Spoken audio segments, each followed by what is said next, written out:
योद्धा की पत्नी का विलाप, डेंग ट्रानकोन से होआंग सुआनही तक। फ्रांसीसी से अनुवादित। नहीं, वह सब कुछ भूल चुकी हैं।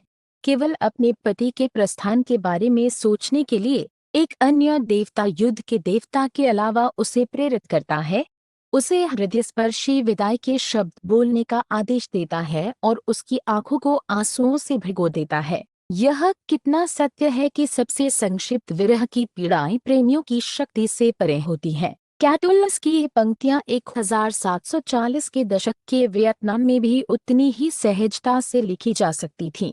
यह उस अशांत युग में था, सैन्य भर्तियों से चिह्नित, जब योद्धा की पत्नी का विलाप चिन्हपुनगाम की रचना हुई। ढोलों की गड़गड़ाहट के बीच एक युवा वियतनामी स्त्री का रुदन उठता है, जिसका पति मोर्चे पर गया हुआ लौटने में देर करता है और लौटता ही नहीं। समस्त उदासी, समस्त विद्रोह, प्रतीक्षा की संपूर्ण व्यथा वहाँ अतुलनीय परिष्कार के साथ अभिव्यक्त की गई है। यह एक अंतरंग शोकगीत है, कोई पैम्फलेट नहीं। फिर भी यह असहाय निराशा का एहसास स्वर धारण करता है, कोमलता और प्रेम के सरल आनंदों के लिए ऐसी निष्कपट आकांक्षा प्रकट करता है कि यह युद्ध के विरुद्ध एक सहज विमुखता जागृत करता है। किंवदंती तो यह भी कहती है कि कुछ सैनिक इसे शिविरों के सांध्य काल में गाते सुनकर परित्याग कर भाग जाते थे। योद्धा की पत्नी की बात सुनिए, जो जाते हैं वे अनेक हैं, जो लौटते हैं वे विरल। रण क्षेत्रों पर सैनिक का जोखिम भरा जीवन पत्तों के रंग से अत्यंत समान है। यह विलाप 3 असाधारण व्यक्तित्वों द्वारा हम तक पहुंचाया गया है, जो शताब्दियों के पार एकत्रित हुए, एक मूल कवि, एक प्रतिभाशाली अनुवादिका और एक निर्भय फ्रांकोफोन माध्यम। डेंग ट्रानकोन, मूल कवि। डेंग ट्रानकोन की इतिहास के अभिलेखों ने एक परम विद्वान की छवि संरक्षित की है।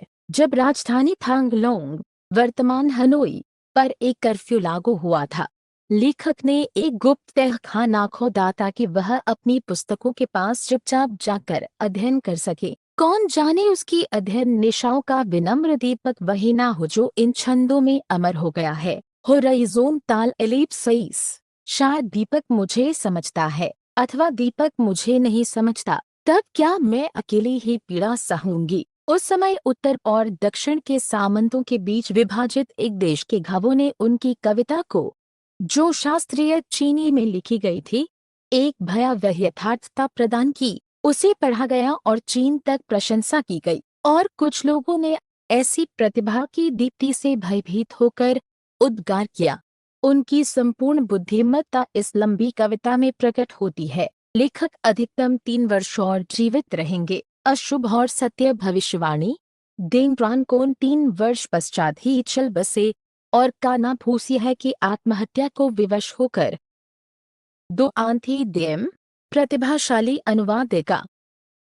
यह कृति अपने मूल्य के बावजूद शायद कभी जन सामान्य में फैल नहीं पाती, यदि उसका राष्ट्रभाषा में अनुवाद दो आंथी देम द्वारा न किया गया होता, जिनका उपनाम होंगे गुलाबी प्रतिबिंब अथवा गुलाबी बादल था। उनका दृढ़तापूर्वक स्त्रैन संस्करण, यदि मैं कह सकूं तो आत्मा के झंझावातों से प्रेरित सृजन के स्तर तक पहुंच गया, यहाँ तक कि कभी कभी डेंग ट्रानकोन के मूल को विस्मृत करा देता था, जो स्वयं ही अद्भुत था। यह बताता है कि कवित्री किस सीमा तक चीनी भाषा और अपनी मातृभाषा के समस्त रहस्यों की एक साथ अधिष्ठाता थी। इससे पहले कभी भी सोंग तक लुकपात छंद दोहरा 7, 6, 8, जो दासी के लिए इतना अनुकूल है, इतनी कलात्मकता से प्रयुक्त नहीं हुआ था। प्रत्येक शब्द एक अश्रु है, प्रत्येक पंक्ति हृदय की एक सिसकी, और यह एक ज्वलित हृदय है,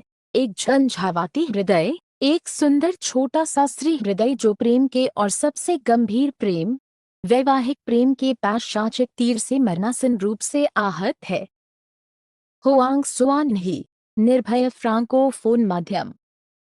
अंत में होआंग सुआनही के बारे में कुछ शब्द। द्वितीय विश्व युद्ध के पहले धमाकों के समय पेरिस में उपस्थित, उन्होंने अपने पूर्वजों की कविताओं में एक सार्वभौमिक संदेश की खोज की जिसे वह जलते हुए यूरोप को संबोधित कर सकें। उनकी डायरी Journal. उस उत्सव का वर्णन करती है जिसने उन्हें एक दिन राजधानी के पार चलने बल्कि उड़ने पर विवश किया, जोर से उच्चारण करते हुए जैसे कोई सम्मोहित हो, कोई पागल हो। पेरिसवासी विनोदपूर्ण या दयापूर्ण भाव से पीछे मुड़कर देखते थे।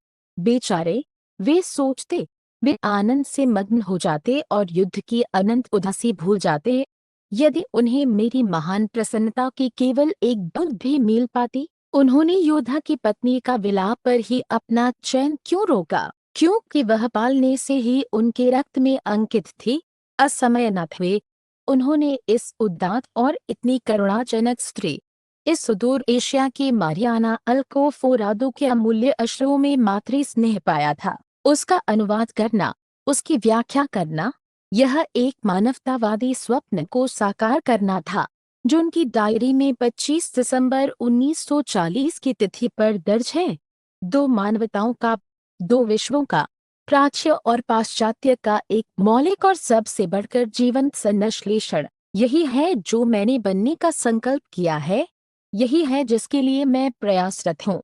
यही है जो मैं बनता जा रहा हूँ। शानदार ढंग से निभाया गया वचन, इसका साक्षी है उनके अनुवाद को मिला स्वागत, जिसकी रॉबेर ब्रासियाक ने इन प्रशंसात्मक शब्दों में सराहना की।